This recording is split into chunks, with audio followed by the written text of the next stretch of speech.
In this quick video tutorial, I will teach you how to join Still a Brainrot trading Discord servers. So you just need to open your Discord and you need to scroll your servers list all the way down until you will see this Discover button right here. You need to click on this, and then in the top right side you will see the search bar.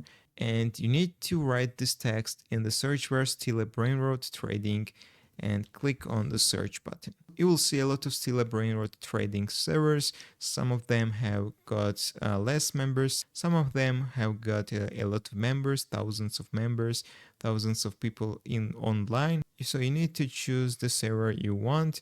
So you can join any of the servers, but I suggest you to join to the server which has got a lot of members and a lot of people in online. For example, this one, which has got 55,000 people in online. Also, this one is also good. In total, 266,000 members and more than 23k online. So you need to choose your favorite server. So I will choose the first one.